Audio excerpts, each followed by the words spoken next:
Welcome, everybody. Thank you for joining us tonight. We'll give a couple more minutes for people to filter in before we start our presentation.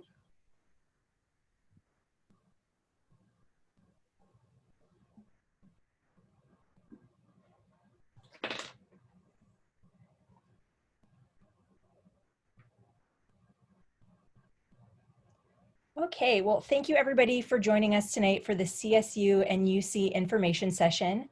We are lucky to be supported by the Mountain View Foundation, who supports our college and career events and makes this possible for everyone. Again, I would like to note that this event is being recorded and we will post the recording later for people that were unable to attend this evening.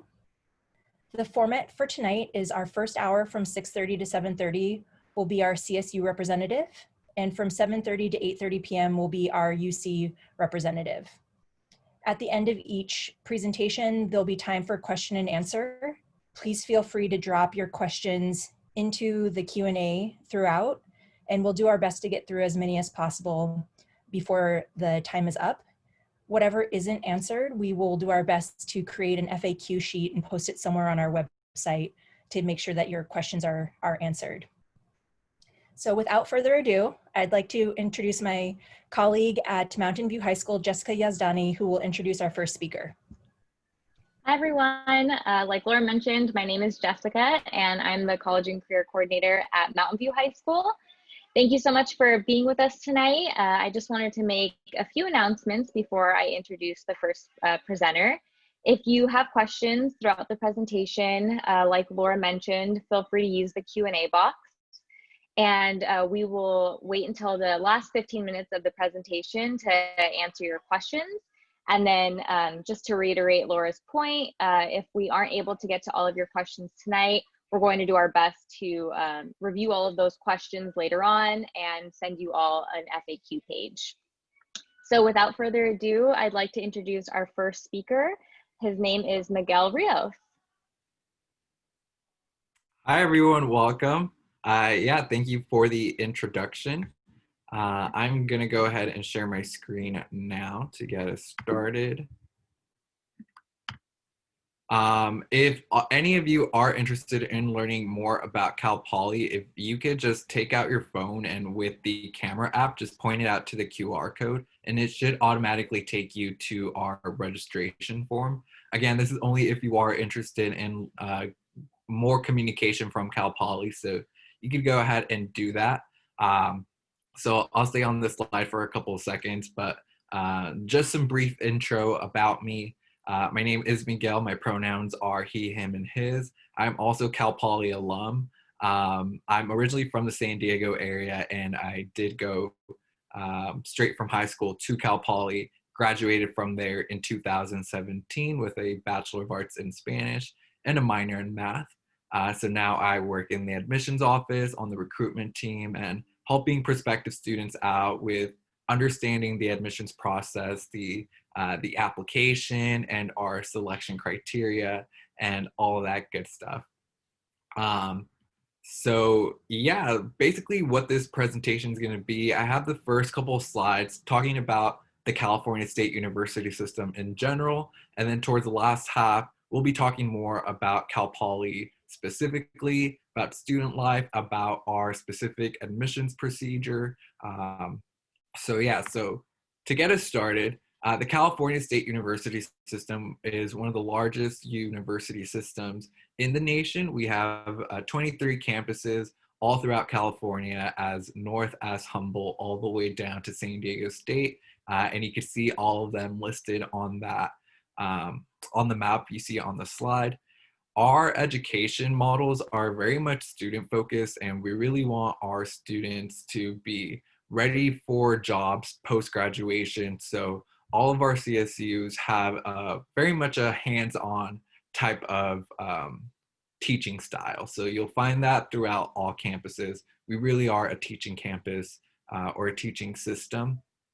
And most of our CSU campuses do have distinct student populations. And what I mean by that is that you'll often find a lot of non-traditional students at CSU. So that can include veteran students, that can include students who are parents, students transferring from community college, students that take a gap year or two.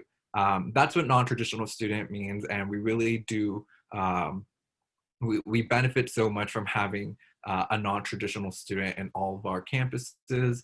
It really makes classes so much more beneficial to all students within that class.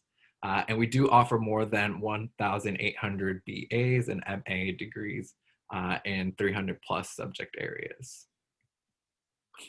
Couple more quick facts about the CSU system. So I already mentioned that we are the largest four-year public university system with 23 campuses. 95% of our students do come from California. So we are a university system designed for the state. 88% of the students do come from public schools. 92% of our students are from California community colleges. And we are the greatest producer of bachelor's degrees. So that is one of the main differences.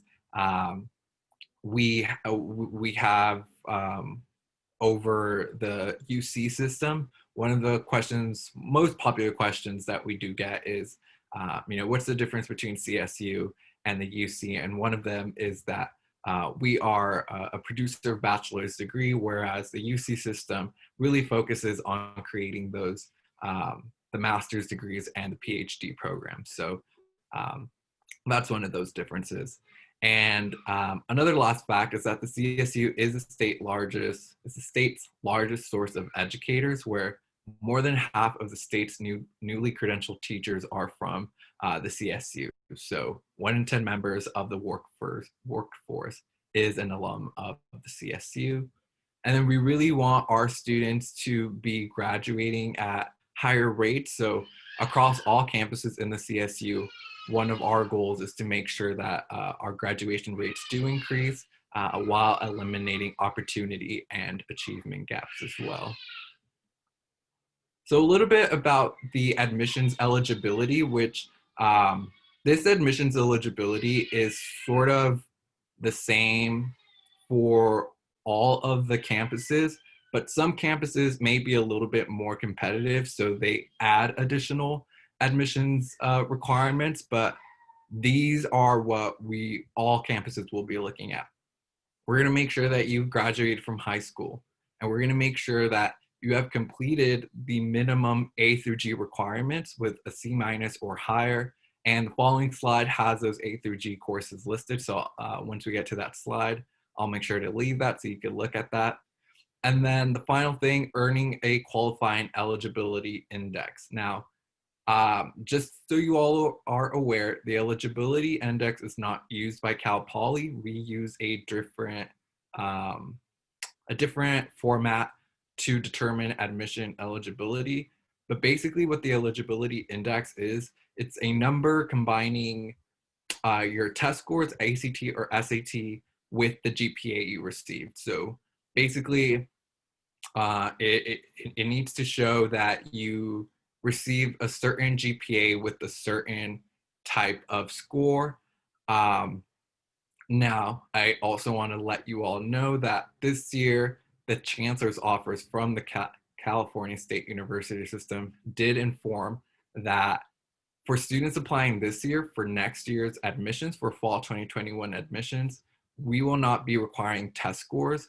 And so I'm not entirely sure how the other CSU campuses will be changing the eligibility index, since test scores won't be part of the admissions eligibility. But I did want to let you all know what that eligibility index is about. And we can talk more about test scores in a little bit. But also, if any of you have questions, feel free to type them up in the Q&A, and I'll make sure to get to them at the end of the presentation. So these are the A through G requirements that I was talking about, and you could see what the subject area corresponds to which area. So we have 2 years of history, 4 years of English, 3 years of math, 2 years of science, 2 years of language other than English, 1 year of visual and performing arts, and 1 year of a college prep elective. Now, like I mentioned earlier, some CSU campuses may have additional criteria, and it's the same thing for A through G requirements. Some campuses may require more than those minimum A through G requirements. CalPoly is one of them. We're gonna wanna see and make sure that students are going above those minimum A through G requirements. And I also do have that slide to show you what our maximum semester or years needed are in a couple more slides, so we could talk about that once we get into more CalPoly specific info. But yeah, so these are the minimum A through G requirements. So just wanted to let you all know those. Another question that we get a lot is, what is impaction? So you'll hear that a lot throughout the college search process, you know, that some campuses are impacted or that some majors are impacted. So what campus impaction means is that the entire college as a whole has more overly qualified applicants than space available. And then what major impaction means is that that specific major within a specific campus has more qualified applicants than space available. Most of CSU has some sort of impaction. There are only a couple campuses, less than 10, that are not impacted. And then a lot of CSUs do have plenty of impacted majors. For example, I want to say that I think business administration is probably one of the most popular majors, and it tends to be one of the most impacted majors across all Cal states here. Another one is biology. A lot of students tend to want to go the pre-med route, and so biological sciences, biology also tends to be a pretty impacted major across all campuses. As far as CalPoly goes, CalPoly's majors, all of them are impacted. All 64 majors that we offer at CalPoly are impacted.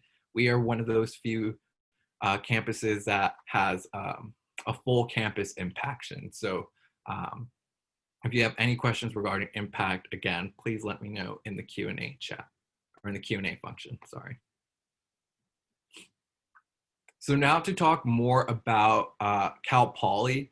CalPoly, we are located in the central coast of California. So we're about, give or take, 2 to 3 hours south of where you all are at right now. And we have about 20,000 undergraduate students, so students pursuing their bachelor's degree, little less than 1,000 graduate students pursuing their master's degree.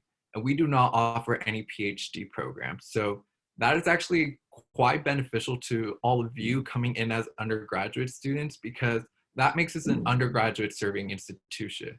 What that means is that as an undergraduate student, as a student pursuing their bachelor's degree, you are going to be receiving opportunities to do research or to participate in projects with your professor. Some of those opportunities aren't given to most students until they become graduate students, until they're pursuing their master's degree or their PhDs. But at CalPoly, you're getting those experiences as an undergraduate serving institution or as an undergraduate student. And for that reason, we have been ranked as best in the West as far as public universities go that only offer up to a master's degree. And then a couple of more quick facts to talk about CalPoly. The first one I always start off with is that we are in the quarter system. So quarter system is a bit different from the semester system. Semester system tends to, or most institutions tend to be on the semester system, where each semester is about 15 weeks long. But in a quarter system, each quarter is only 10 weeks long. So you'll find that by week 3, week 4, you're already taking some form of a midterm or an exam compared to week 8, week 9 in a more traditional semester system. But we do prepare you super well enough, especially those first few weeks of freshman year, to make sure that you get acclimated to this new system and just learn better time management skills as well. We do have 64 majors at CalPoly. All of those majors are listed in the following slides. So once we get to that slide, I'll make sure to leave that slide on for a bit. And every major at CalPoly, for the most part, will have small class sizes. So our average class size is about 32 students per class. it's going to be super rare that you will be in a large lecture hall that you often see in TV shows or movies. That is super rare at Cal Poly. In my 4 years there, I was only ever once in a large lecture hall um, for a class. It was my intro to psychology class. We met twice a week in that large lecture hall. And then once a week, that class was broken down into smaller sections of 20 students each, all led by different faculty members, to really give you that opportunity to get to know your professor and for your professor to get to know you, have more of those intimate conversations with your classmates as well. So we really want students to know that we truly do value small class sizes at Cal Poly. And one of the reasons we do emphasize that is because of our learn by doing philosophy. So I mentioned earlier in the presentation that the CSU in general has a very hands-on teaching style. And so Cal Poly really embraces that. And that's what learn by doing is, applying everything you learn in class to a real life application, to real life projects, all really to give you that hands-on experience so that you are more competitive for the job market and you know how to use those skills well once you're out of school. So that's what Learn by Doing is, and it all culminates in a senior project. Every major at Cal Poly does require a senior project. It can be done in teams, in pairs, or on an individual basis. And it's really cool your senior year to kind of hear what all the other seniors are doing for their senior project. And it gives you a little inside look as to what Learn by Doing looks like in some other majors. I know it's very easy to kind of visualize what Learn by Doing may look like in business and engineering and agriculture, but you know, for me, for example, I was a Spanish major, so a lot of people did ask me, you know, what Learn by Doing looks like. Well, for me, as for my senior project, I got to work with one of the companies in downtown SLO and help them translate their website to Spanish. So that helped me with networking, but it also helped with translating skills. I got really better at translating and actually applying that to a real life project instead of just for a grade that I can probably redo at some point. So that was very beneficial to me. One of my other roommates, she was a Parks and Rec major, and she got to host and plan an entire event at Cal Poly.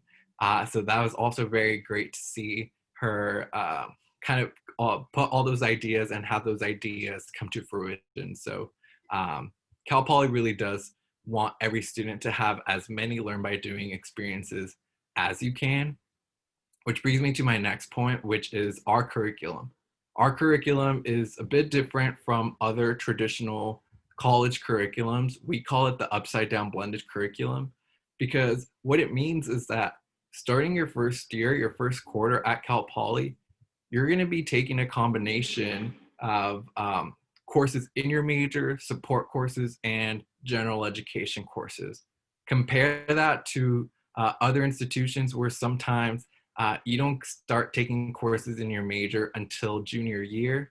But at Cal Poly, you're starting freshman year. So it makes it more, or it makes you more competitive for job searching after your freshman year, after sophomore year, instead of having to wait until junior year.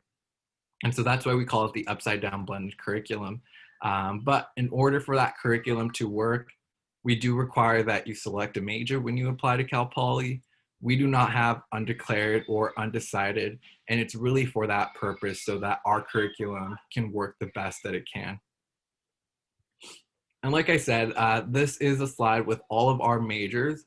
We do have 64 majors, and they are all broken down by the 6 different colleges within Cal Poly. So we have the College of Agriculture, Food, and Environmental Sciences, the College of Architecture and Environmental Design, the Orfalea College of Business, the College of Engineering, the College of Liberal Arts, and the College of Science and Math. So you can see the list of majors that we have there. We also have 90 minors. So we also highly encourage students to pursue those minors. I know a student who is a business administration major, and she's taking up 3 minors already. I believe she's taken women and gender studies, science, technology, society, and then also, I want to say ethnic studies. So it's pretty possible for students to take up as many as 3 minors. So yeah, that's something that we really do encourage students to take when they're at Cal Poly. And then I believe up next is a video talking more about learn by doing and to get you to see what it's like to be a student at Cal Poly.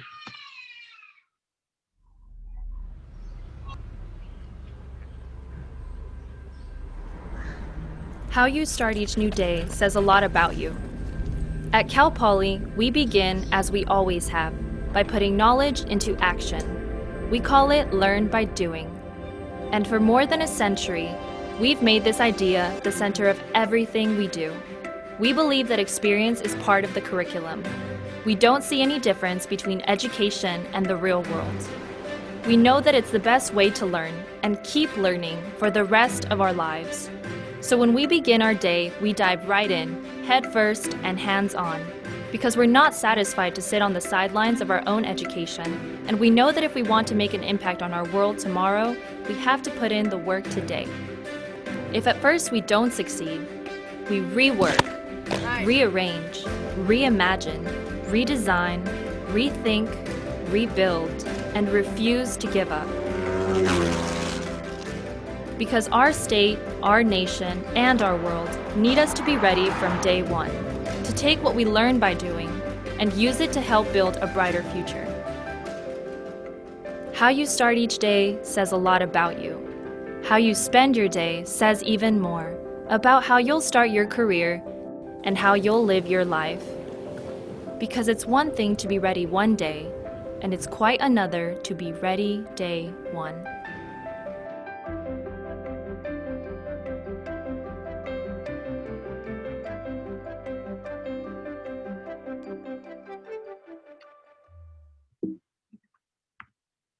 All right, so that was just a little video to kind of get you to see what Learn by Doing looks like and a little bit about student life as well. I'm going to talk a little bit about campus life, primarily housing. I know that tends to be a very common question we have over at Cal Poly. What are the requirements and all that? So as of right now, we do have a 1-year requirement for first-time freshmen to live on campus, but we are slowly transitioning into a 2-year requirement for all first-time freshmen to live on campus. In fact, currently, students in the College of Agriculture, Food and Environmental Sciences and the College of Architecture and Environmental Design, students in those colleges have a 2-year requirement already. And so as the years go by, we will be adding new colleges into that as well. So next year, it may be College of Business, College of Science and Math, but eventually all 6 colleges, so all 6 or all students at Cal Poly will have a 2-year requirement. But at the freshman level, you will get to choose between living in one of our dorms in either a double, a triple, or a quad bedroom. After your first year, you're free to either continue living in one of 2 apartment complexes that we have on campus. One of them is Poly Canyon Village, which you could see in that picture on the slide. That's also my background currently. So at the apartment level, it's a little bit more independent. So you have either your own bedroom or you share your bedroom with one other person, and your own kitchen, your own living room, that type of style. But on-campus apartments are for all returning students. So if you're a 3rd or 4th year wanting to continue living on campus, you are also more than welcome to choose to continue living on campus as well. This is our graduate status report put on through our career services office. So this data is specific to the 2018-2019 graduating class. You can see what some of our top employers are. In fact, these employers often do come to our career fairs that happen 3 times a year. So you see Amazon, Oracle, Microsoft, Google, some of those big names. So that's pretty cool that we have those companies coming to our career fairs to make sure that students have those opportunities to network with them, find internships, find jobs post-graduation. A couple more data points I'd like to point out is that 93% of our students who graduated in 2019 are positively engaged. So what that means is that students are doing something worthwhile with their degree, whether that's having a job or going to grad school, or maybe even volunteering their time, you know, in the Peace Corps or some organization like that. So that's what positively engaged means. And then 80% of our graduates had a job before graduation. So that means as they were walking across that stage, getting their diplomas handed to them, they already had something set. They already they didn't have to go into summer worrying about applying for jobs, interviewing for jobs, stuff like that. So it shows what the value of a Cal Poly education is. And then this is our student profile for Cal Poly. So these were the students that applied last year who are entering their first year of college this year. The top green section is this year's freshman class. So you could see how many applied versus how many were selected, what the average GPAs were, what the average test scores were last year. And we have it broken down by the 6 different colleges. And the reason we do that is because at Cal Poly, compared to other CSUs, when you apply to Cal Poly, you are not competing against every single student that applied to Cal Poly. You are competing against students who selected the exact same major that you did. So if you selected biological sciences, you will be competing against biological sciences, computer science versus computer science, psychology versus psychology, and so forth. So that's why we broke it down by those colleges to give you a better look as to what those numbers look like for students within that college.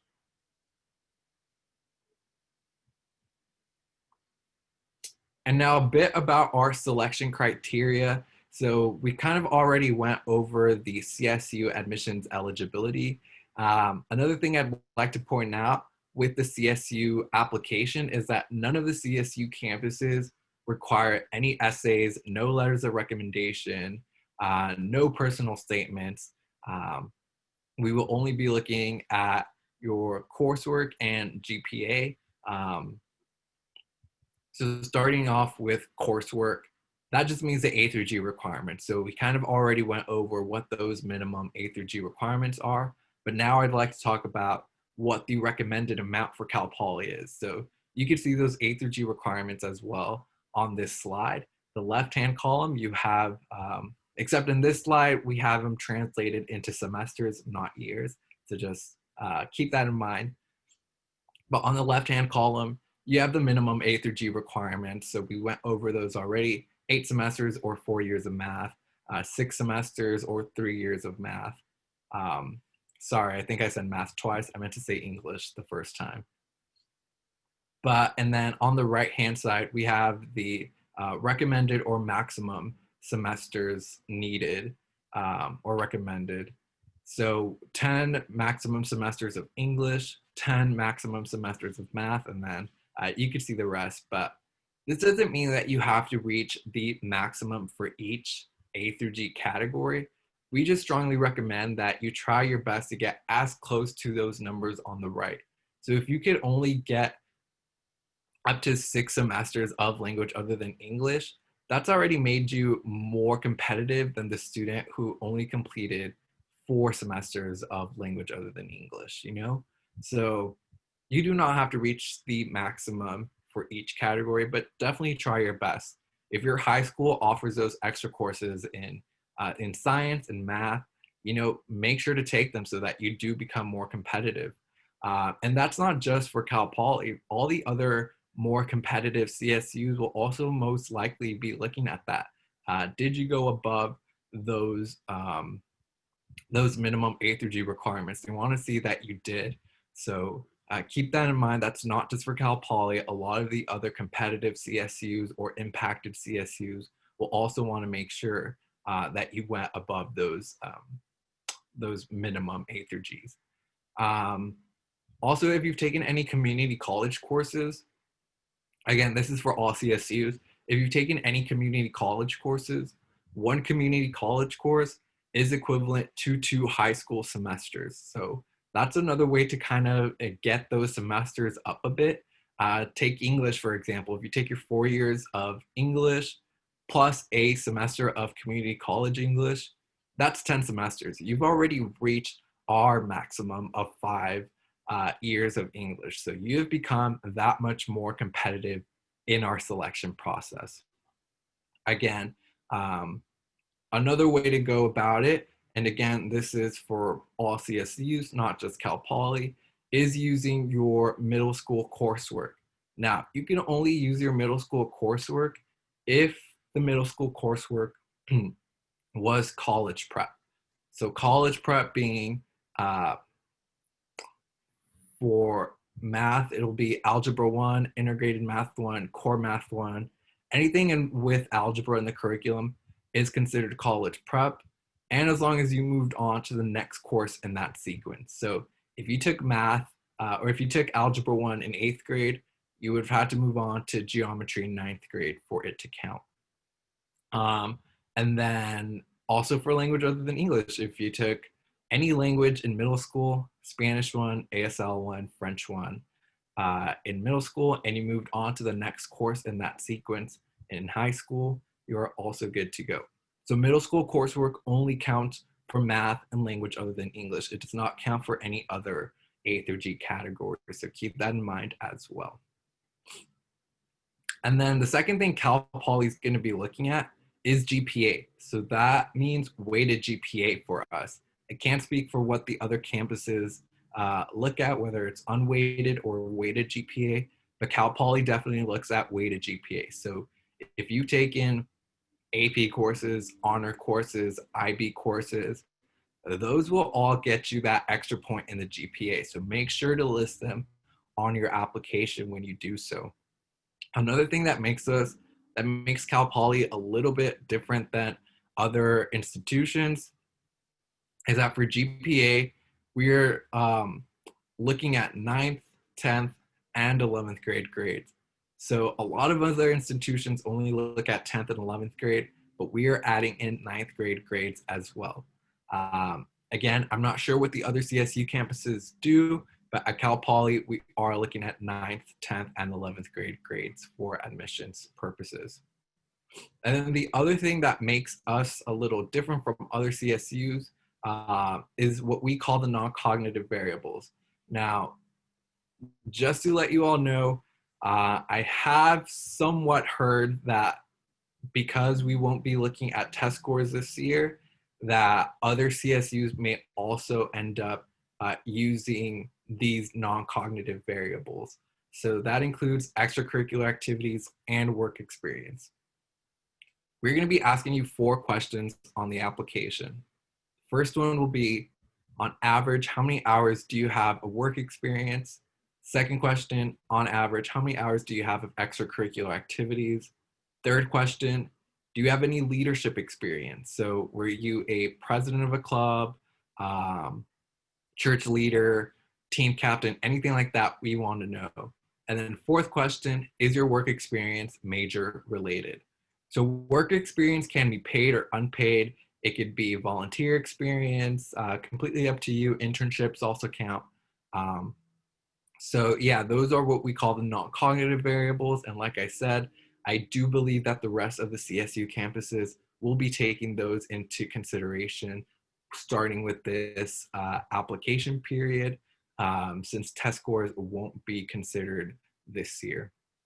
And I was kind of looking over at the Q&A function, and I saw a couple questions regarding the test scores. So to be clear, CalPoly and the rest of the CSUs will be test blind, not test optional. So what that means is that we will not, under any circumstance, test scores in consideration for admissions purposes. So ACT, SAT test scores won't play any role in whether you are admitted to CalPoly or to another CSU, because we will be test blind. We want all of our students to be at an even playing field, so we won't look at anyone's. If you've already taken them, the application will still have an option for you to submit them if you want. But those test scores, at least for CalPoly, will only be used for data purposes. So if you do choose to apply to CalPoly and you do choose to submit those test scores, they won't be used for admissions purposes. They will only be used for our own data purposes. I've heard that some other CSUs like Cal State Northridge will be using them to determine class placement, what math level you're eligible for, what English level you're eligible for, and that sort of stuff. But none of the CSUs will be taking them into consideration. We will all be test blind. This year, however, that decision from the Chancellor's Office was directly only for students applying for fall 2021.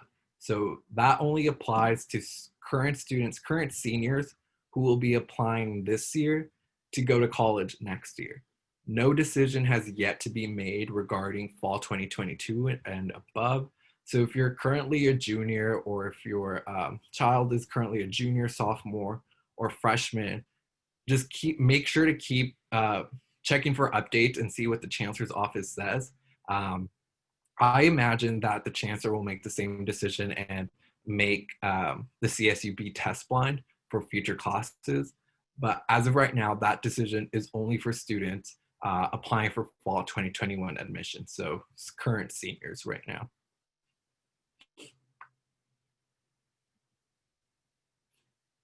Now, our application, we use the same application for all 23 campuses. So that's one of the great things about our application, is that you only have to fill out one application and you can submit to as many CSUs as you want within the application. So you can find our application at calstate.edu/apply, and that's what it's called. It's called Cal State Apply.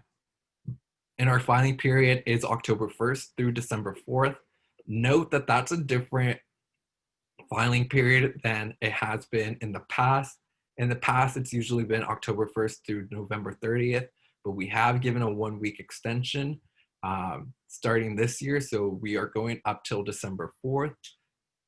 Even just because we have a 1-week extension, I still don't recommend you wait until that last minute to apply, because it does get super busy towards the end of the deadline at all campuses. All admissions offices get really busy. So if you only start it towards the end and you have a question, it may take a while before you get an answer. You will get an answer, but it'll take a while since there will be so many questions. Another thing I'd like to know about CalPoly specifically is that we don't do admissions on a rolling basis. So what that means is that students who apply early does not necessarily mean that you will get priority consideration. CalPoly will look at all its applications after December 4th. And the other thing I'd like to point out is that CalPoly only accepts applications for fall. So we don't have spring admissions, we don't have winter admissions, we only have fall admissions. Again, that's only for CalPoly. Other CSUs do accept students for spring, and other CSUs do admissions on a rolling basis. So I just want to be clear with that on where CalPoly is at with those. And then a couple more important dates to keep in mind. March, and about mid-March, that's usually when we start letting students know about our admissions decision. And every student that applied to CalPoly will know by April 1st. And May 1st is the deadline to submit your intent to register. So that May 1st deadline is pretty much for all colleges. That's when that's the deadline to decide whether you want to attend or not each university. And then July 15th is the deadline to submit your final transcripts with all of your grades on them. This is our cost of attendance. If you want to apply for financial aid, you could either use our FAFSA or the California DREAM Act.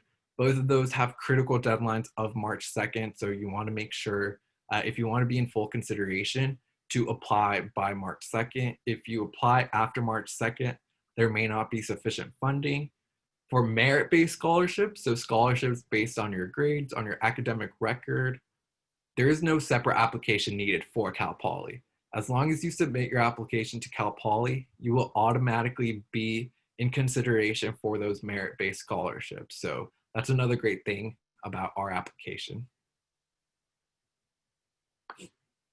And we are reaching the end of, or we have reached the end of my presentation. So if you have any questions, feel free to drop them in the Q&A and I'll do my best to get to all of them. I do want to let you all know that we have a couple of opportunities for students to explore CalPoly virtually. We have a virtual campus tour that's held Mondays, Wednesdays, and Fridays. And so those are led by our student ambassadors. So if you want to get more of the student perspective, that's a great way for you to learn about CalPoly in general. But if you want to learn more about a specific college within CalPoly or a specific major, we also offer college-specific tours, also led by student ambassadors. So if you want to learn more about the College of Engineering, we have that. College of Business, we have that, and so forth. And we also have virtual housing tours. So if you want to see what the inside of a dorm looks, what the inside of an apartment looks, that's a great way for you to get to know CalPoly that way. So yeah, that is it for me. Please follow us on YouTube. We have great videos there if you want to kind of see some student created videos on majors, on programs and resources that we have. But yeah, so I will move on to Q&A. Do you want me to read you the questions, Miguel, and then I can type your answers? Or do you want to? Yeah. Okay. The first one says, can you talk about your medical school? Do you recommend taking AP Chem and AP Bio for a better understanding? Yeah, so CalPoly does not have a specific medical school, but we do have pre-med programs. What that looks like is pretty much we have a pre-health advising team that students meet with. And with them, you make sure that you're taking all the required courses within pre-med or pre-dental, pre-veterinary. So you do not have to major in a specific major to be pre-med.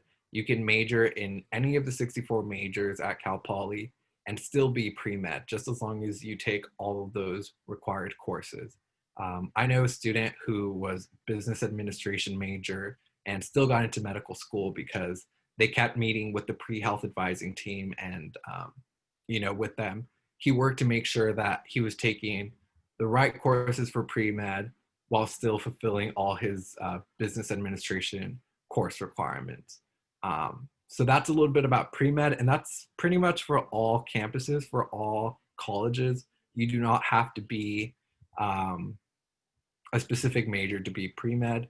Lots of students end up being biology majors just because biology already has all of those pre-med requirements in it, but you don't have to be a bio major.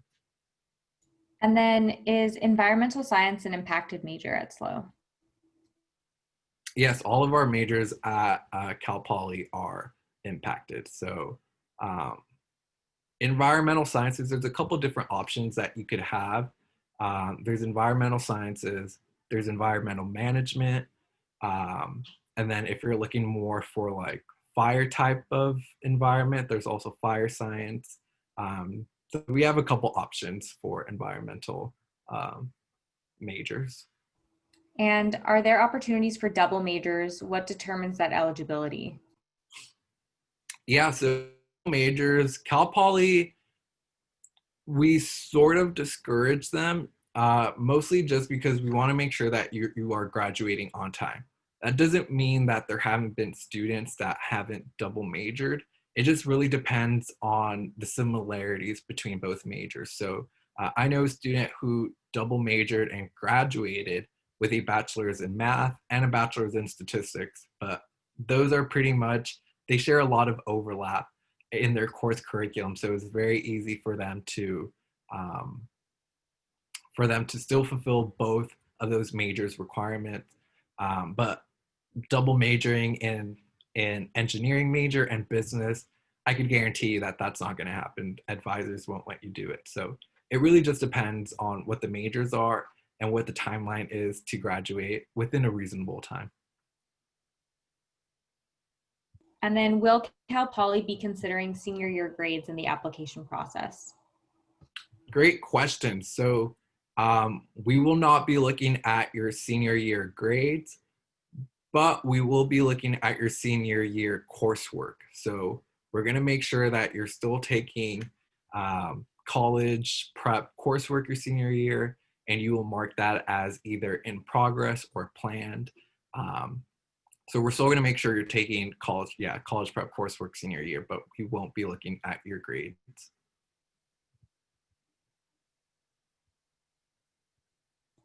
Okay.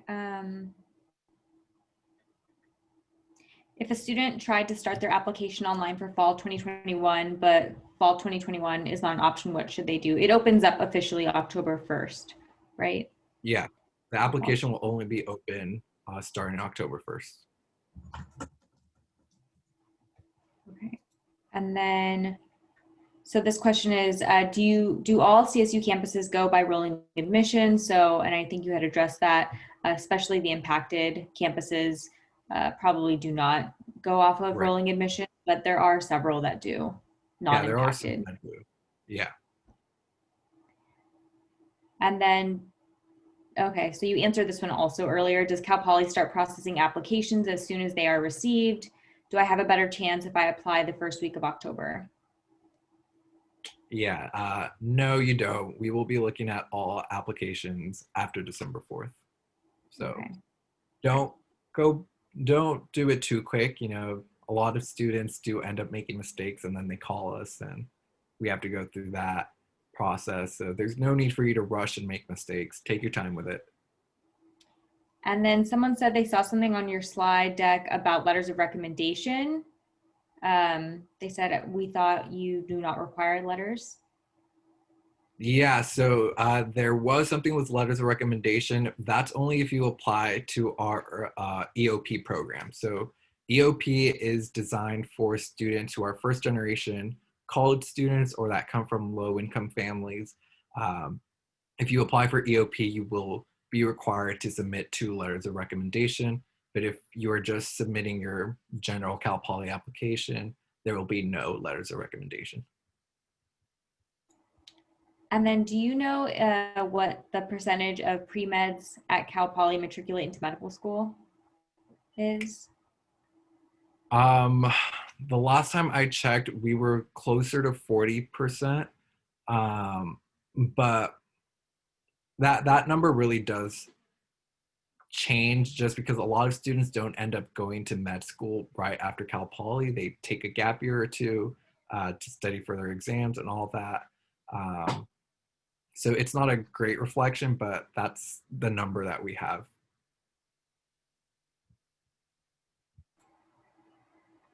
Is it possible to switch majors once enrolled at Cal Poly? Yeah, so that is probably one of our most popular questions. So it is absolutely doable, but not guaranteed.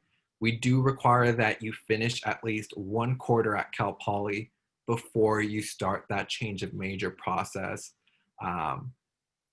What that change of major process looks like is basically you create this contract with the department chair of the new major, and where it says that you will be taking these certain courses and you will get a certain GPA. If you don't get that GPA, then you can't switch majors. You stay in your original major. So that's why we say it's doable, but not guaranteed. It really just depends on the effort that the student puts into changing major.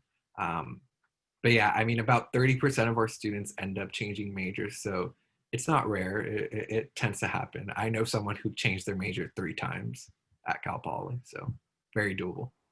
Yeah, and I will say that varies from campus to campus, and it also will depend on the major. So if the major is very impacted, some Cal states will say, you know, we have to wait for someone to actually drop out of the major in order for there to be space available to admit you into the major. So it just kind of depends on the campus and the major. So like nursing, for example, at San Jose State is very impacted. and they give priority to nursing students who were admitted as first-time freshmen to take those classes. So if you decide you want to do nursing after your first year, you're competing with other students who have already been admitted to that major. And but typically students just work with their advisor on campus. And like Miguel had mentioned, the process is completing courses within that major and receiving a certain GPA so that they know you can be successful in that major before actually allowing you to switch over. Correct, yeah. What activities outside of the classroom are highly valued and used for admissions? Yeah, so we're not necessarily going to be looking at the specific work experience or activities that you have. We're just going to be looking at or making sure that you have that you are having extracurricular activities and work experience. So we want to see how many hours outside of classroom have you put into those activities, but we're not necessarily looking at what specific activity that was.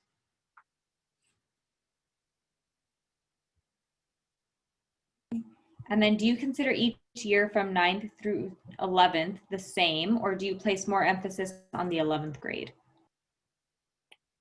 They're all going to be relatively the same, but it's also to make sure or to see if there was, maybe you had a pretty rough start in 9th grade and you end up having a way better year junior year. It's also for us to look at that to see what that change of GPA is, but it's all going to be looked at the same way.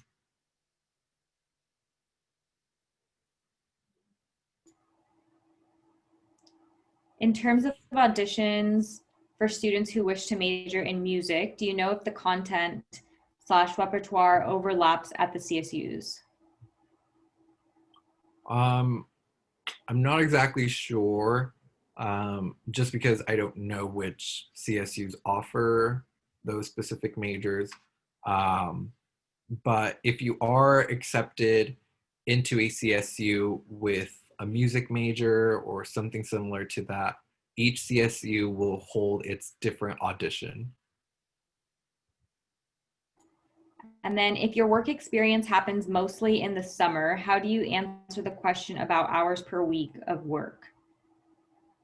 Right. Yeah. So that's also a very common question. You'll just have to spread those hours of the summer into the whole year, and then do it that way.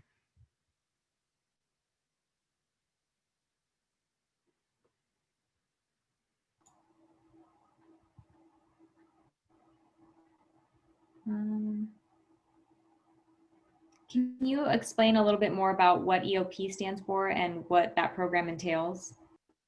Yeah, EOP is our early education, early educational opportunity program. And like I mentioned before, it's designed for students who come from low-income families or are first-generation college students. And basically, if you're admitted into EOP, you get some extra counseling services, some extra academic support services, some extra grant funding in the form of scholarships. So it's really just a way for students to find community, but also get the necessary help to make sure that they do succeed and graduate within a reasonable time frame. If you take non-AP and honors classes, do you not have as good of a chance to get in because you took regular classes? Not necessarily. We are only going to be looking at your 8 best AP honor courses, because we know that not every high school offers the same amount of AP courses and honor courses. So if you don't take that many AP or honor courses or IB courses, it doesn't necessarily affect you, but I would also recommend to make sure that your GPA is still good enough, you're going above those A through G requirements, and to not discredit the work experience and the extracurricular activities.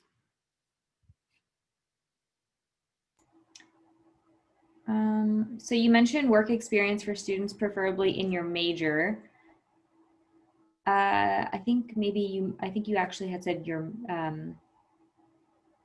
I'll read you the question and then you can clarify. You mentioned work experience for students, preferably in your major. For aspiring engineering students, what kind of work do you suggest they take? Yeah, so again, we're not necessarily looking at what specific work it is, because I'll be honest, the question is going to be yes or no question, or yes or no answer. Is that work experience major related? Yes or no? That's all we're asking. So we're not going to ask for what specific work experience that was. Okay. Let's see. Do you have degrees for social work and psychology at CalPoly? Yeah, we have a psychology major and a sociology major within our College of Liberal Arts. The psychology major really focuses more on counseling services and that sort of field work. And then the sociology major has a couple concentrations. One of them helps you into going into social work. There's criminal justice concentration, and then like a human organizations concentration as well. And then does volunteering work experience have less weight compared to real paid work experience?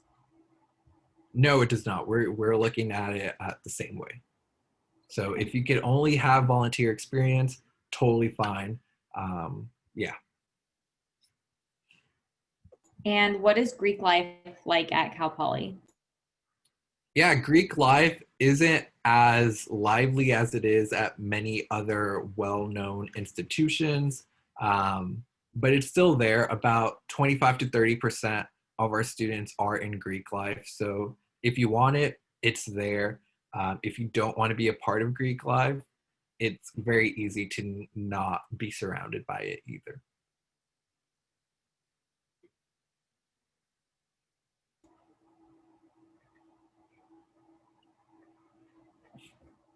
I see a question right now popped up. If only one parent is a college graduate, does the student qualify for EOP? For definition purposes, first generation college student means that none of the parents have have gone to college. So even if only one parent has gone to college, the student or the child is no longer considered a first generation college student.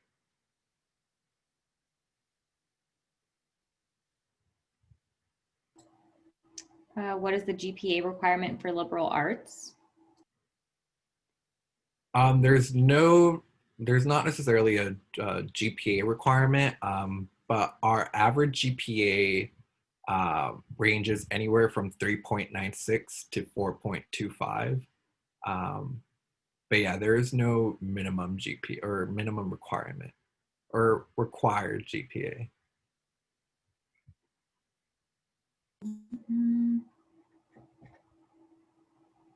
Does CalPoly recalculate the GPA, or do they use the same one that is on your transcript? We will recalculate your GPA. Yeah.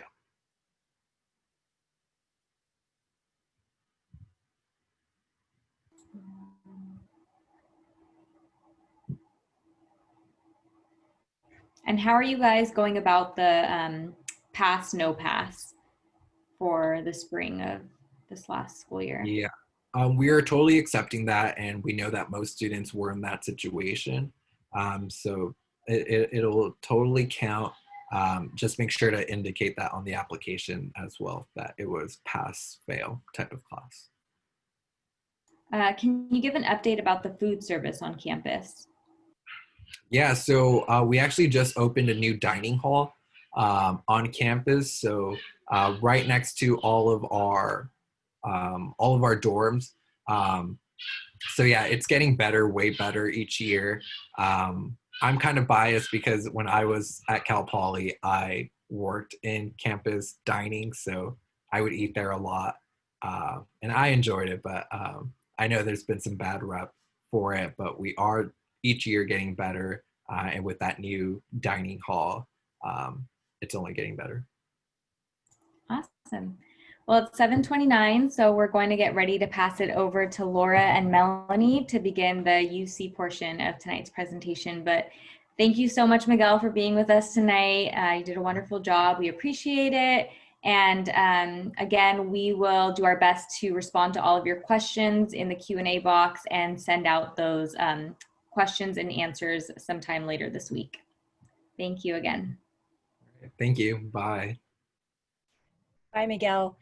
All right, so thank you so much everyone for being a part of tonight. We're going to transition into the next portion of our evening, which is a presentation from the UCs led by Melanie David and her colleague Veronica Zendejas. So I'd love to welcome them both to the table. And also just a reminder that we are recording tonight's presentation and we will be posting it on our YouTube channel following the evening. And we're gonna do our best to answer as many questions as possible. But what we don't get to, we're gonna work on creating a FAQ answer sheet and then posting it on our college and career sites at Mountain View and Los Altos. So without further ado, also one last plug. Thank you again to the Foundation for supporting tonight's event. We appreciate everything you do for the College and Career Center and services. So now without further ado, I'd love to introduce our friends from UC Davis. You can take it away. Great, thank you so much, Laura. Hi, Jessica. Hi, everyone. My name is Melanie David with UC Davis Undergraduate Admissions. I am the Assistant Director for the Bay Area region, so I work very closely with the MBLA Foundation, and thank you again, Laura, for setting this up and inviting us. I will let my colleague, Veronica, introduce herself, and then we will get started on our presentation. Hello, everyone. My name is Veronica Zendejas. I work very closely with Melanie David. I am the Director of Evaluation. I oversee freshman transfer evaluation, our transfer admission guarantee program, as well as athletics. And I'm really happy to be here today. Thank you. Great, thank you. So I'm going to go ahead and share my screen. I still feel like I'm a noob when I do this. So let me make sure that you can all see it. Hold on one second. Again, you could see it? Okay. I always feel like, okay, there you go. Laura, we're good? Perfect. Okay, You're fantastic. perfect. You would think I would have this down by now, but I don't. So again, thank you for joining us this evening. I know it's been a long day. I know for me, it's been a Monday of Mondays. I have a toddler at home, so hopefully he'll be asleep by the time we are done with this presentation. So we are here to talk to you about the University of California admissions. So I know you are all very curious about some of our admission requirements this year. So don't worry, Veronica and I will talk about that today. So let's go ahead and get started. So we are the University of California. We have 9 different campuses, kind of asterisk 10 with UC San Francisco as our professional school, but your student will be applying into one or more of our 9 campuses for their undergraduate program. You can't go wrong with any of our campuses. UC Davis is the northernmost UC, with UC San Diego as the southernmost UC. But as you can see, we're spread out amongst California. Each of our campuses are going to give you and your student a vibe that varies, as is each high school, right? So we always say it's important to do your research and to explore all 9 campuses. You never know which campus might have a major that you never heard about.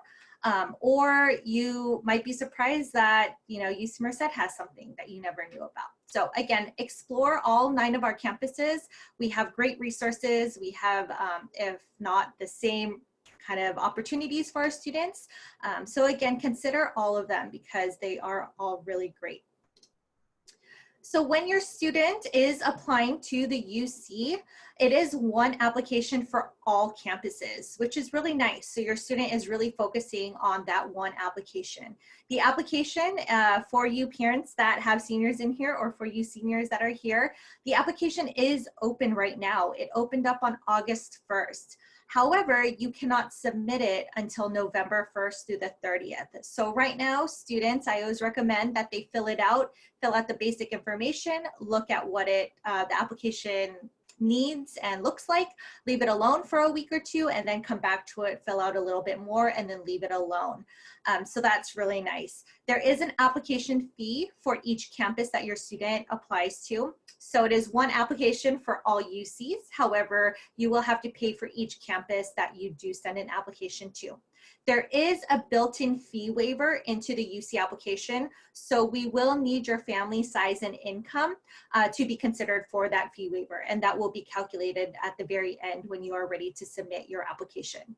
The UC system, you will apply a year in advance, so seniors right now will be applying for fall 2021 admission to the UC system. We do not have early action or early decision, so when students apply this November, they will get their decision by the end of March, and they will find out which campus they have been admitted into.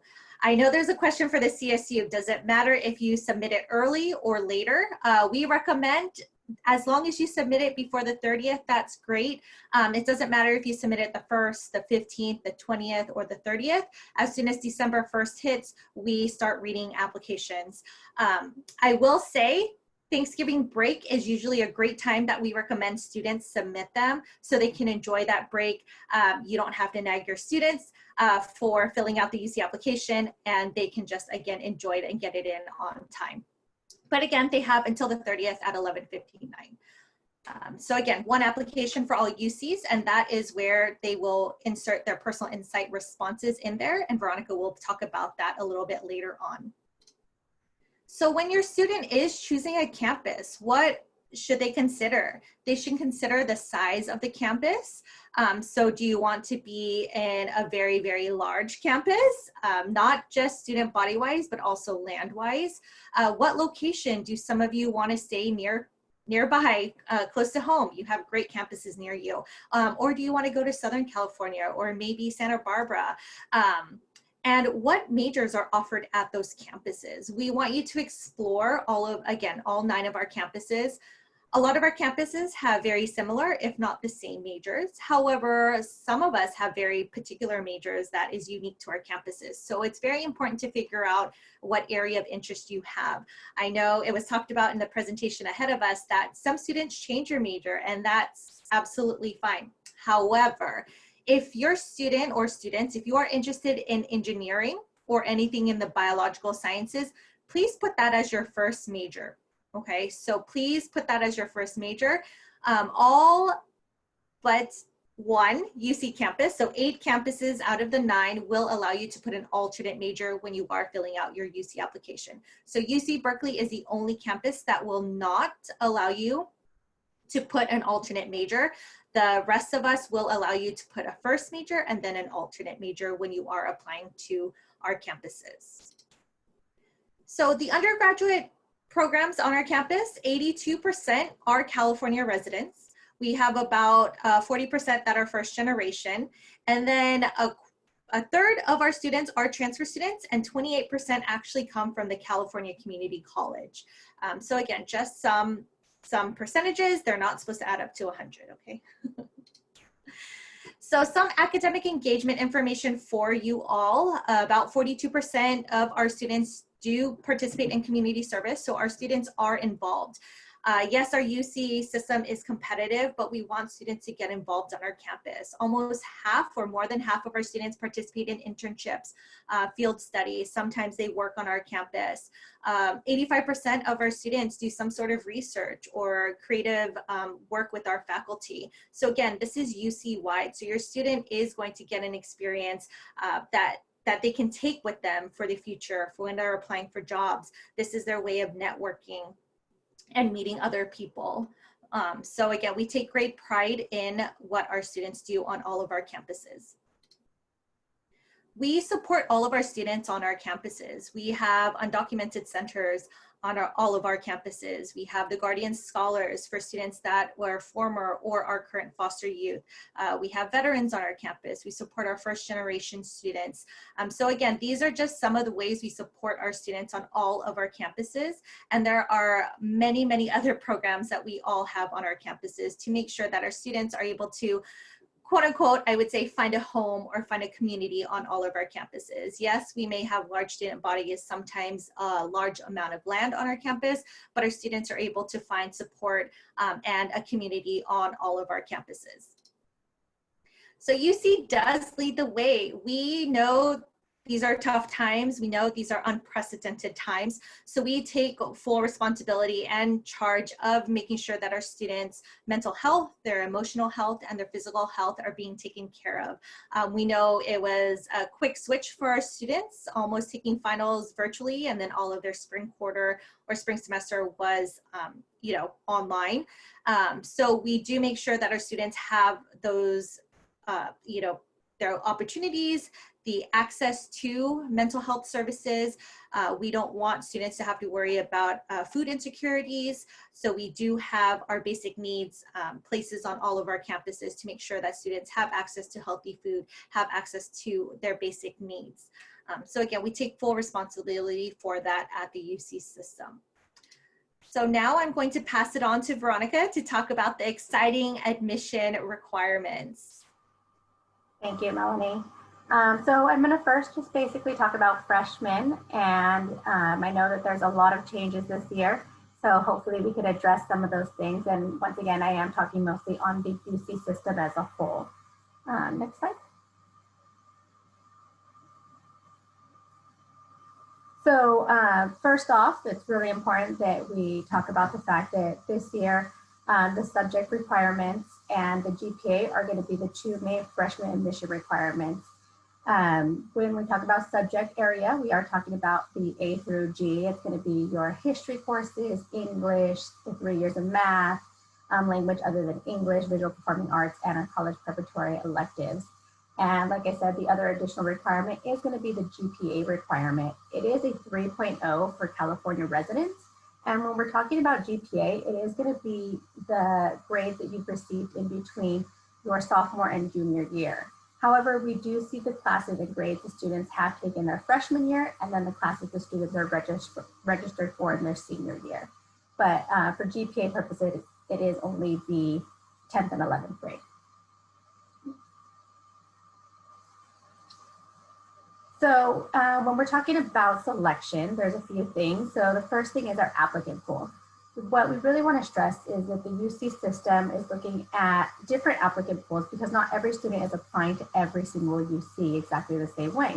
So one of the things people always ask are you able to see if another campus is going to be admitting a student?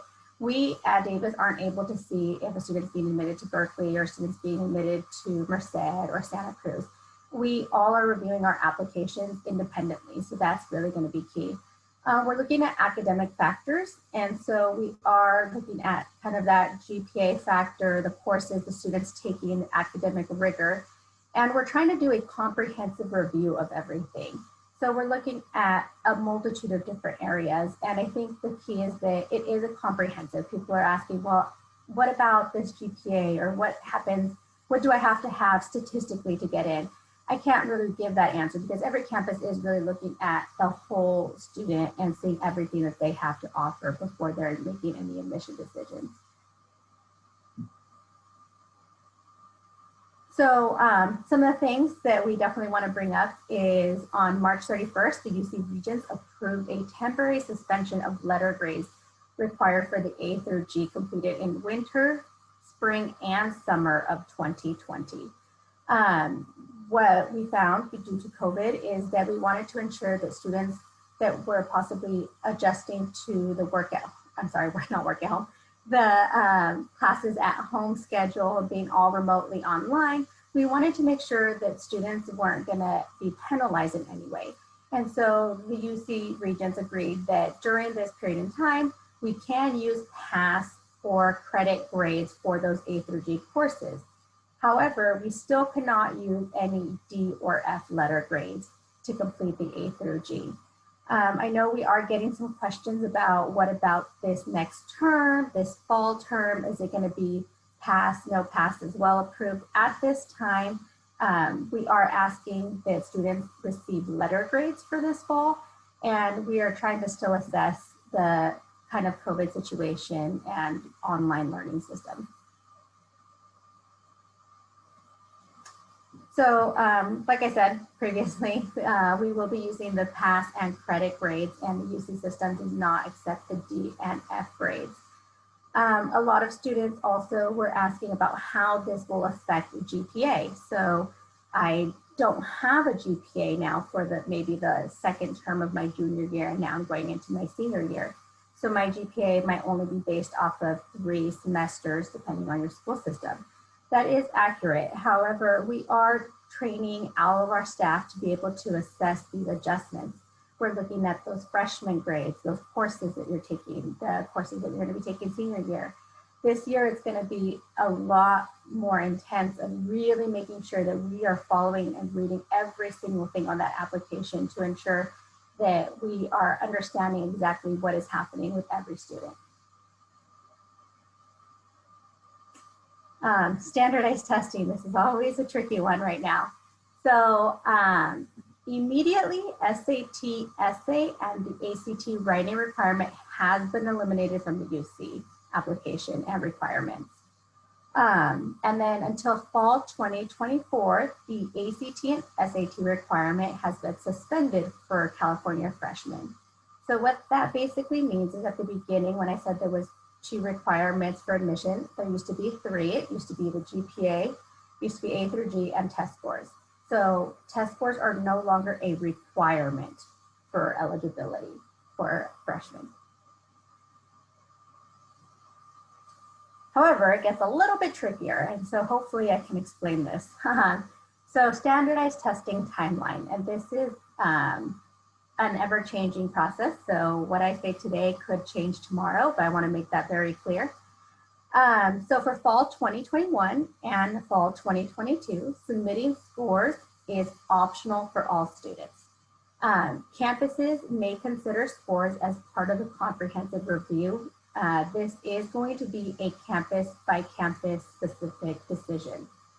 For fall 2023 and fall 2024, campuses will no longer be considering scores in their selection for students attending California high schools. And then for fall 2025 and beyond, we're hoping that there's either a new test or there'll be the elimination of the standardized test requirement. Now, I know I'm going to get questions as this meeting goes on regarding how SATs are being talked about in the news and everything like that. So at this time, we are still in the process of reviewing how each campus is going to be reviewing their SAT and ACT requirements, or not requirements, I'm sorry, in their comprehensive review process. I think the most important thing to consider is that if you have any specific questions, we do encourage you to contact each individual school because each campus is doing it a little bit differently. As we continue to get more information, we are updating all of our websites. But the key thing is that what we're trying to do is really not penalize any students. We're really trying to understand that right now with COVID and everything that's happened, we understand exams are being canceled quite frequently. We understand that students maybe don't want to go to testing centers. We understand that there's a lot of different things happening. And so it is important, and the UC system has stepped up to say that we want to ensure that student safety is the #1 priority, especially when it comes to exams. So I know we're getting a lot of questions about, should I travel 2 hours to go take the exam? Is that going to help my application? Like I said, safety is the #1 thing. We want to ensure that. There's a lot of UCs also that are upfront and have already said they will not be using exams in a comprehensive review. So ultimately, I do encourage every student that is interested in different UCs to contact those individual UCs.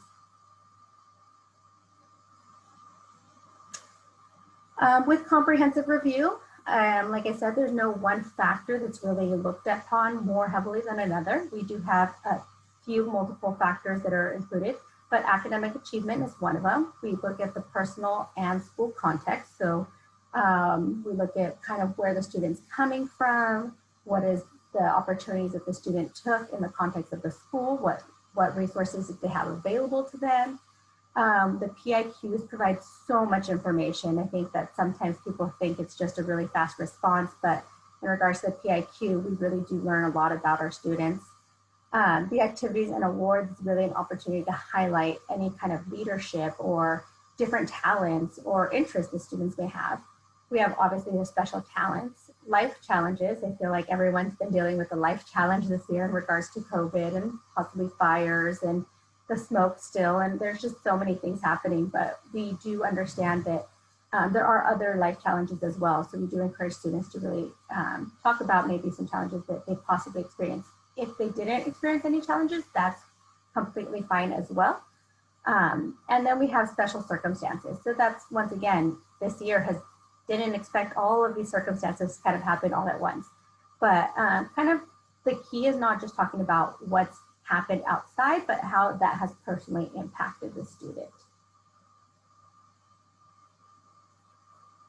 So when I talked about the PIQs and understanding that we get a lot of information from that, basically the personal insight questions is an opportunity for us to be able to learn more about the student. Since we are unable to do personal interviews with so many applications, it's kind of that opportunity, I consider it like an interview. So there are 8 questions to choose from. You only have to choose 4. They're 350 words maximum, and the students gets to choose whichever questions they want. I always encourage students to maybe choose 6 to start off with and start writing. And then once they've really written their responses, as they go through there, maybe they can pick and choose which ones they feel the strongest about. The 350 word maximum is the fact that we really want students to get to the point and really talk about the reason that they want to address that question versus sometimes talking about other stories. So it's really important that the student really talks about themselves and their own experiences. But there are 2 additional areas where students can add information. The first one is going to be after the academic history. There is a box for students to enter about 550 characters. And then once again, after the PIQs, there's another opportunity for students to enter any additional information that they feel the UC, that the person reading the application or the UCs would benefit from knowing.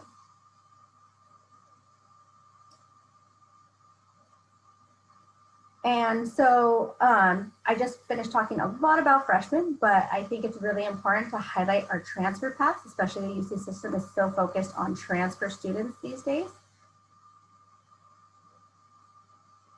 So for the UC transfer commitment, like I said, the UC system really wants to ensure that we are providing services and resources and opportunity for transfer students. So the first thing is our 2-to-1 ratio. Every UC is being encouraged to meet a 2-to-1 ratio. It means for every 2 freshmen, we will admit 1 transfer student. Most UCs are in meeting that 2-to-1 ratio, and the few UCs that are not at the 2-to-1 ratio should be very close within this year. We also give priority to California Community College transfer students. We understand that most of the students that are at a California Community College are currently at a school where they don't have the opportunity for a 4-year degree. And so we really make sure that CCCs are given the highest priority. I think that at Davis, we have almost over a 90% transfer rate from our California Community College partners. So that's really key. We also have the Transfer Admission Planner, our TAP program. That is something that we encourage all of our students that are going to go from high school to California Community College. It allows them to kind of track their plan in making sure that they are being able to transfer to a UC. And it also allows them to be able to work with different UC reps. So if you have a UC TAP, you can communicate with a UC representative to help guide you through that process. We also have our Transfer Pathways. So this is a program that was established a few years ago. With Transfer Pathways, it allows students that really know what major they're interested in, but really aren't sure which school they would like to attend. It gives them a little bit more flexibility to ensure that the classes that you're taking at the local community college will match multiple UCs for transferability. And then of course, there's the Transfer Admission Guarantee. And I know I mentioned that I oversee that process at Davis, but with our Transfer Admission Guarantee, it basically allows students to be able to get a guaranteed admission to a UC prior to even, prior to the application being submitted. So I'll talk a little bit more about that on the next slide. Oh, I'm sorry, in the next few slides. So for transfer admission requirements, it is a 7-course pattern, which means they do require 2 UC level English courses, 1 UC level math course, and 4 additional courses in the humanities, sciences area. We have broke it down. It's either 60 semester or 90 quarter units. The UC system is on a quarter base, so that's why we put both of that information, but most California community colleges are on the semester system. And then the minimum GPA for transfer students for California residents is a 2.4 and a 2.8. So I know those seem pretty low, but just like with our freshmen, when we talk about GPAs, usually what we're talking about is minimum eligibility. We do encourage students to have higher than those minimum GPAs. And then, like I said, the tag, I wanted to provide a little bit more information. So the transfer admission guarantee program, you can see not all campuses are listed here. So you can, there are 6 campuses that have a transfer admission guarantee process. Out of that, the student can choose during the month of September to tag one specific school. Once they tag that school, so let's say they chose to tag Irvine, they make sure they have everything in line, receive an admission guarantee to Irvine. However, they can still, we still encourage students to apply broadly. So you do see that San Diego, LA, and Berkeley are not included in here. This is still an opportunity. We encourage students to tag a specific school and yet still apply broadly to possibly other schools. And there's so many different majors to choose from. So that's really just going to be key, is the tag gives you an extra opportunity to ensure that you do definitely get admitted into AUC. And I'm going to give it back to Melanie. Great, thank you. I know that was a lot of information. Again, this is being recorded, so you can always come back to this.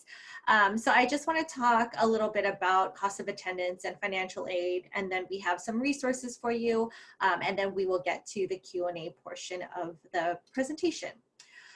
So just a little bit about some retention rates. I know some folks are interested in that. So about 92–93% of our freshmen and transfer students do stay after their first year. Right now, the average time to a degree for freshmen, it's about 4 years and a quarter. So that's a 0.1. So they will stay that extra 10, 11 weeks or the extra semester at our semester campuses. So kind of going back, our semester campuses are UC Berkeley and UC Merced. The rest of the UCs are on the quarter system. So we have fall, winter, and spring quarter. And then UC Berkeley and UC Merced have fall and spring quarter, fall and spring semester, sorry. So our transfer rate for our students in the UC system is about 2 years, 2.5 years, depending. Again, this is average. There's some students that graduate quicker. There's some students that actually choose to prolong their graduation rate. So again, just a little bit about our retention rate. Just a little bit about cost of attendance. Our tuition across the board for the UC system is about roughly $14,000. Depending on the campus, the fees might vary. So that could be up to the $15,000. Room and board is of course going to be more expensive across the board. Some of our campuses, it might be more expensive compared to other campuses. Again, this is just UC averages. For students and families that have their own health care, some campuses will allow you to waive it. So you would want to look into that. Some campuses actually require you to have health care, even if you have your own. So again, something to consider when you are applying. But again, roughly the UC system, if you are living on campus, it could be about $36,000. Again, some of our other campuses might be a little bit more just because cost of living in that area, just say UC Berkeley might be a little bit more expensive. But again, roughly the UC tuition is not going to vary too much. Some statistics for our financial aid and tuition, about 42% of our students, again, UC-wide, graduate with no debt. About 57% of our students pay no tuition at all. And then about 72% of our students get grants and scholarships. So we take great pride in how affordable it could be at the UC system. Again, each family is very different, but again, we just want to give you more information about that. We do recommend that students fill out their free application for federal student aid, their FAFSA or their California DREAM Act. You can start working on it October 1st. The deadline is March 2nd. The UC system has the Blue and Gold Opportunity Plan built into the FAFSA or California Dream Act. So what that means is if families make $80,000 or less, students' tuition will automatically be paid for. So that will be part of your financial aid. However, I know where we live, where we are in California, we have a lot of students and families that make slightly over that. So built into the FAFSA or California Dream Act also is the middle class scholarship. So again, there's, I forget the exact number, but there is a frame of kind of earnings that could pay for part of the tuition.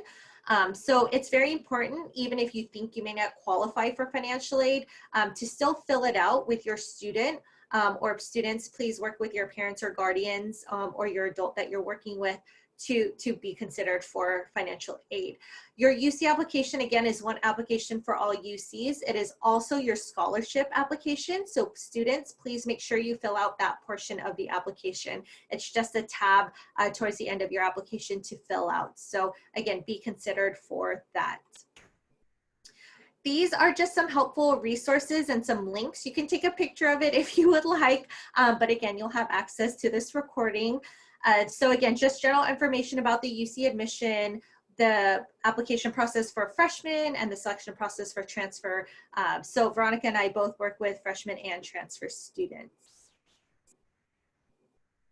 So here is more information about the personal insight questions. I know there were some questions in the chat. What does PIQ stand for? PIQ is personal insight questions. That is the writing portion of the UC application. As Veronica mentioned, it is our interview on paper. The UC system, unfortunately, cannot have interviews with all of the students that apply. So unfortunately, this is the closest thing that we get from our students when they are applying to the University of California. The application procedures, the transfer pathways, and then assist.org is for our students that will be attending California Community College, whether some students are doing concurrent enrollment or taking a class over the summer at a community college, they can use assist.org. I did want to plug in UC Davis very briefly. This is the only thing that is going to be specific to UC Davis. We are hosting weekly webinars. If you just scan your camera over the QR code, there should be a link that pops up on the top of your phone, and then it will take you directly to the link. So we have various webinars that is going to be hosted for our students. So we have student panels, we have PIQ, personal insight, question webinars, UC application tips. If you scan over the virtual tour QR code, it will take you to the page where you can take a virtual tour of UC Davis. In the middle, I do have our social media. I know that seems a little weird, but I do like to say that our UC Davis admissions Instagram is very active. We have tips for students filling out the application. We have student takeovers. So really just giving you and your student insight on UC Davis and our office. So now we will get to your questions. Oh my, so that QR code, whoops, it's the same one as the webinar. I think I put it in two places. So that should take you to the webinar as well. That is my personal email. So if you had specific questions about your student or students, if you have questions for me, you can email me personally. But we will open it up for some questions. Veronica, I do see a couple of them in here that I'm going to have you respond to, which I think you see already. So I know there's questions about the court ruling about the SAT, ACT, and how are we going to be considering that into the comprehensive review? Okay, so like I mentioned, everything is day to day right now. We are definitely aware of the court ruling. I think we're still trying to figure out what type of statement that the UC system will be putting out directly. That's why I did encourage everyone to contact each individual UC. I can say for Davis, prior to the court ruling, UC Davis was going to be test optional. However, when we say test optional, we actually were not going to be using any of the SAT or ACT in the comprehensive review process. So we are allowing students to go ahead and submit those exams if they choose to, but it is not a requirement and it will not be considered in our initial review process. We do understand that there are some students that attend schools that maybe are unaccredited, or maybe they want to meet eligibility by examination. So in those cases, those are why students might still be interested in submitting their SAT, ACT. Like I said, this is an ever-changing world, and as soon as more information is provided, we will definitely be sure to share that. We're lucky that we're in September and the application actually cannot be submitted until the month of November. So that's going to be key. I did see a question, however, about subject exams. And so I did want to talk a little bit about that.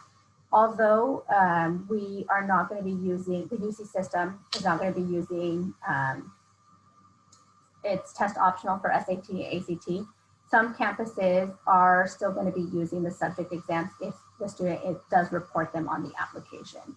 A lot of the UCs did decide to remove that as a highly recommended area, but there are some that still have that on there. So we just wanted to make that clear. If the student is interested, you are able to still submit your SAT subject exams. I'm going to take the next one too. Okay, perfect, thank you. So do you guys include Latin in the A through G category? So Latin is included. I'm looking at the UCOP website currently. And so the ones that they highlight are definitely the traditional courses, but Latin is on there as well. And sign language is also an area that we've used to meet the A through G category. Great. And the last question for you for now is GPA. So I know you mentioned that we do calculate GPA. Do the UCs look at unweighted or weighted GPA? So the UCs will look at a multitude of GPAs. At a unweighted GPA, we'll look at a weighted GPA, and then we look at a weighted cap GPA. The reason why we're able to see so many different GPAs is because we want to, the weighted cap GPA basically means that we're only allowing up to 4 courses or 8 semesters of added value to that GPA. It allows us to have more of an equal playing field for those schools that have a large portion of AP, IB, and college level courses versus the schools that possibly don't have that same ability. So we do see that unweighted, the weighted, capped, and the fully weighted GPA, all 3. And the UC system does their own calculation. I know that someone, I think, put on there, do we use the GPA that's on the transcript? So we do not use the GPA on a high school transcript because usually that GPA includes a lot of other courses. So the UC system has their own GPA. Great, thank you. And there is a question about how should students write for the time of activities if the activity was stopped because of the pandemic? So that's a great question. For students that were participating in like spring term, sports clubs, whatever it is, we recommend that students list it on their application as being completed through the end of spring term. We know it was probably halted or stopped, but we also know some actual clubs have continued on virtually. So students can write about that. There is going to be a little box for your student to add about the activity or award or sport, whatever they were involved in for the spring. I also know I get questions about students that actually had an internship lined up or a job lined up for this summer, but of course, due to this pandemic, it was halted or they had to cancel it. So we also recommend students to put that in their activities and awards section. And they can explain what they had to do to get that internship, what they would have been doing, how long would it have been. Again, we want to acknowledge that students took the initiative and that they had all of these things planned out. But unfortunately, due to this pandemic, it couldn't happen. We are also encouraging students, if they are still participating in clubs or if they would have done a sport, to mark it for 12th grade and to plan to do it through the end of 12th grade. Because again, our hopes is to be back hopefully to somewhat semi-normal. Nothing will be normal again, but somewhat of normalcy for the spring. So we want students to project ahead of time. However, again, we will understand that if this continues through the spring, then things will obviously change during that time. So, yeah. Can I jump in really quickly? Yeah. If a student were to have gotten a job offer and then was unable to work, would you want them to project hours of work, or would you want them just to say, exactly, okay, just want to clarify that. Great question. Yes. So thank you, Laura, for asking that. So no need to project that. They can just keep it at 0. It's fine. We understand that. But there's going to be a box for them to explain what that activity was. In there, they could have said it would have been a 4-week long experience, or maybe it was going to continue through the rest of the year. But that's where they can include that as well. But great question. Thank you. Thank you. So Melanie, yes. more questions regarding GPA. I think I may have made things a little bit more complicated. Okay, go for it. I can explain it a little bit better. Okay. So we are doing, so for students that took pass or credit, there is no calculation into the GPA for that term. So those students that maybe are seniors this year, so last spring they had a pass or credit only in their spring term, their GPA is actually only going to be calculated off of their sophomore year and their first term of junior year. So there's no percentage of a pass being a 4 or a 3. Unfortunately, we aren't able to assess that in regards to a pass being an A, a B, or a C grade. So the GPA will fully just be off of those 3 semesters that the student was in 10th through 11th grade at the time. So hopefully that made it a little bit clearer, but if you have questions, I can go ahead and share that as well. And then I think there's a few questions in here, Melanie, regarding FAFSA. So yes. if you want to go ahead and answer questions, where do you specify our child being first gen on the FAFSA or the UC application? So on the FAFSA, it does not have a marker for that, right? Veronica, correct me if I'm wrong, but there is no marker on the FAFSA or California Dream Act. In the UC application, there is an option, just like the CSUs, to participate in EOP, which is our Educational Opportunity Program. So that is usually for first generation, low income students. So your student can check that as being considered for that. And then there is the About Me section in the UC application where your student can respond to those questions. There are some questions in there that, again, are not required, and they are not used for admission purposes. But again, in the UC application, there is a spot where you can apply for the Educational Opportunity Program. There was a question about FAFSA and how to fill it out. Veronica and I are not experts in FAFSA, nor do we feel comfortable about talking about it because we don't want to give the wrong information. However, there is a parent or guardian webinar that is going to be dedicated to FAFSA or the California Dream Act. So I can give it to Laura and she can send it out to you afterwards, but UC Davis is holding a FAFSA hour webinar for our parents and guardians. So you might want to attend that so you can get the experts to respond to those questions. Let's see. So it looks like we have a few more in regards to impacted majors in specifically engineering. And I don't know if you want to talk about that as a UC whole, but if they also asked again, specifically at Davis. Okay. Do you want to talk about, you can talk about Davis as a thing. I'll talk about UC. So UC wide, we don't use the word impacted because I think they're very competitive to get into. However, once your student is in that major on our campus, they have usually no issues getting into those classes. That's why the UC system can only admit a certain amount of students is because we want to guarantee them housing, some sort of financial aid if they qualify, and room into the classes that they need to graduate in their four years as an incoming freshman. So highly competitive to get into. That's why we say if you are even slightly interested in that, put that as your first major, because some of our sister campuses, if you are not in engineering, you will not be able to even switch into engineering because it's so competitive, and in that sense. At UC Davis, it is very different. So again, like Veronica said before, it's important to reach out to each of our campuses to figure out major type, because like I said, some of our sister campuses are very strict about switching majors, especially going into engineering or into biological sciences.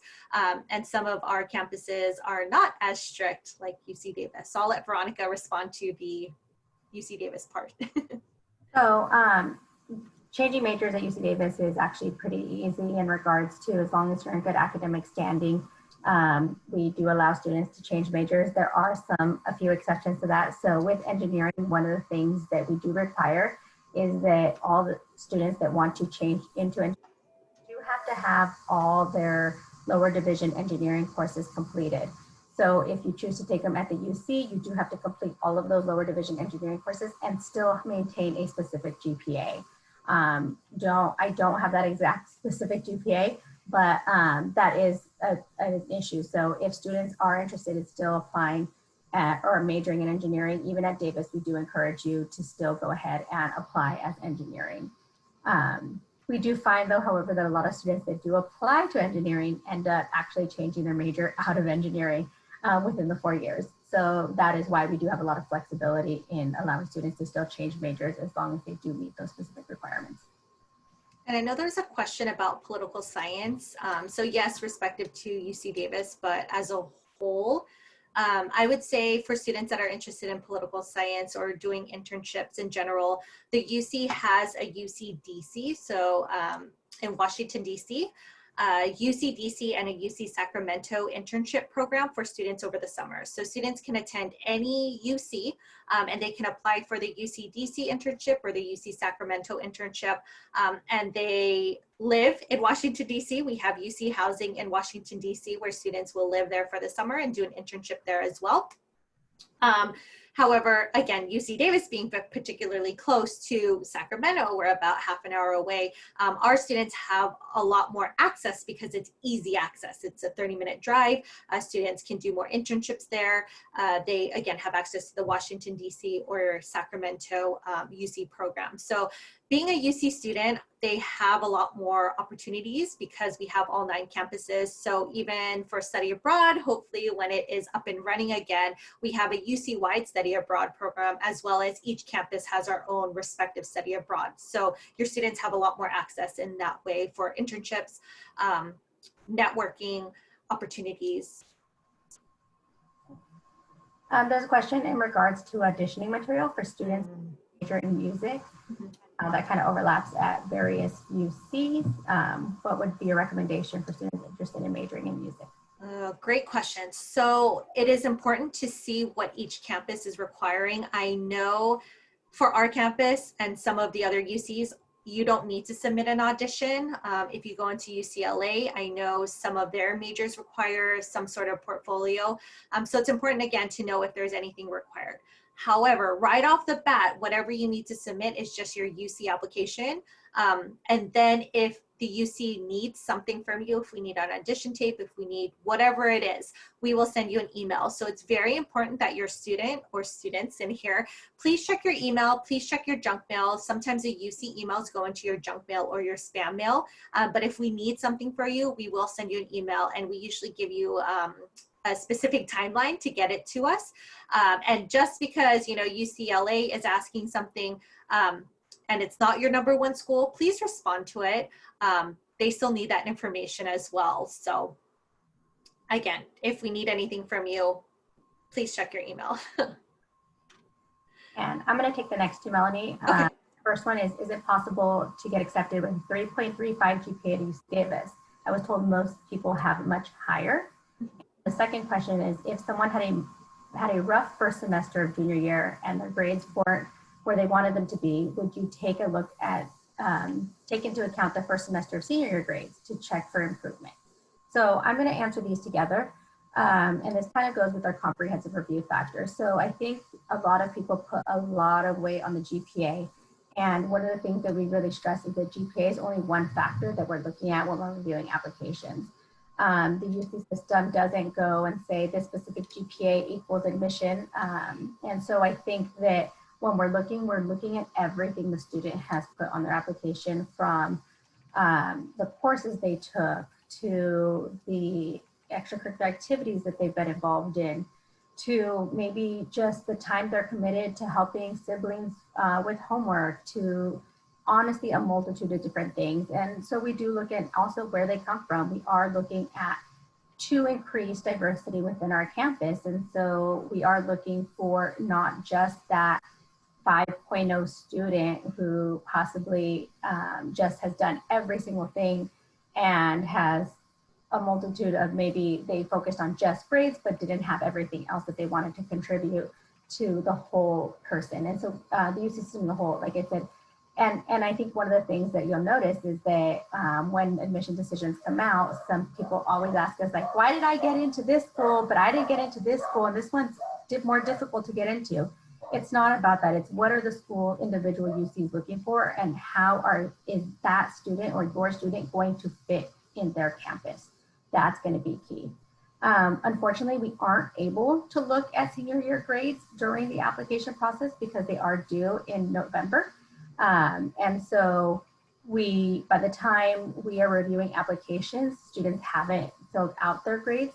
However, most campuses do ask the students to report to their senior year grades as soon as they get them. Like Melanie mentioned, there is sometimes campuses will reach out for additional information.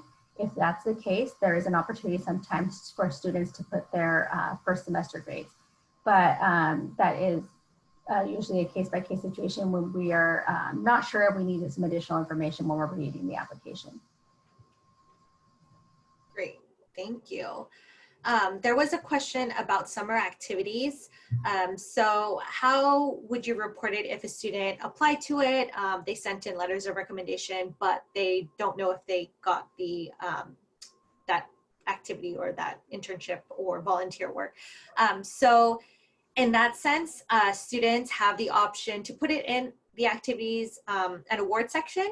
However, a great place to put that also would be the additional comments. So they can just put a simple note as to, I applied for this internship at Google. I had to do X, Y, and Z. Never heard back because of the pandemic.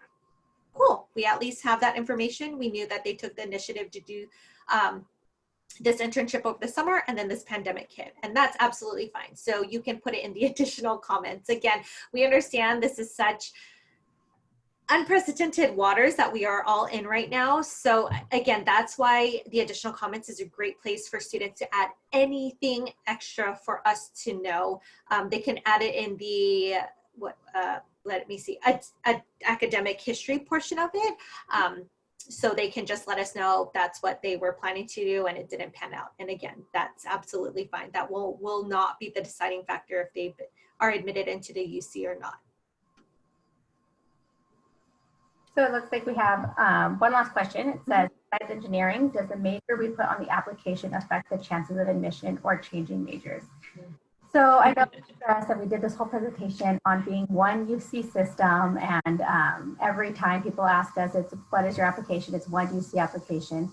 However, this kind of goes back to the comment of we really encourage students to reach out to the individual UCs they're interested in attending.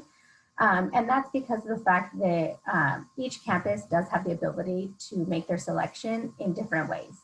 So for Davis, we do admit by college. So we admit, and when I say college, we have 4 different colleges: College of Biological Science, College of Engineering, College of Letters and Science, and College of Agriculture and Environmental Science. So we're admitting those subcategories. So it's not one major competing against another major necessarily. But like I said, each UC has the ability to admit based off of what their campus needs are. So that is a great question that I always tell students to ask when they're at college fairs is, how do you admit your students and how easy is it to change majors? Because I know there are some schools out there that, not UCs in general, but other just schools as a whole, that sometimes don't allow students to change majors once they're admitted. They're kind of committed to that. And there's some schools that actually don't admit you to your major. You might just be admitted to the school, and then based off of your academic performance, that could play an impact also on your major in the future. So those are definitely great questions that students should be asking when they're visiting multiple different school reps, because that could be making an impact in your decision of what school to be attending. Great. Thank you. I think the other questions were for the CSU. I know there's. Do you want me to more. take the last question that just came in? Yes. So will the repeal of Prop 209 introduced sometime this summer affect admissions anytime soon? So Prop 209, something that was all of a sudden on the radar, I feel like at the exact same time as test scores and everything else that's been going crazy in the UC system. Because it is on the ballot for this term, it will not be affecting any admission changes for this coming term. If anything happens, it would possibly happen for fall 2022. Good answer. I just have to say, I could not be more impressed with you both and how you just handled the Q&A. That's incredible. Thank you so much for your time late in the evening. I know it's been busy days to give us clarity just around all of the changes. As you know, anxieties are high. So you've done an amazing job of answering our questions and supporting the Mountain View and Los Altos community, and we can't thank you enough. So if parents have additional questions, please send them to either Jessica Yazdani at Mountain View or me, Laura Duran, at Los Altos. And we are maintaining our positive relationship with these wonderful guests. And so we can ask, consolidate questions, ask questions, and then get those back to families as they might come up. So I know we're 5 minutes early, but I think now is a great time to say goodnight. And thank you again for everyone that's participated and for the foundation for making this evening possible. Great. Thank you so much. Thank you so much. Thank you. Bye, everyone. Bye. Bye.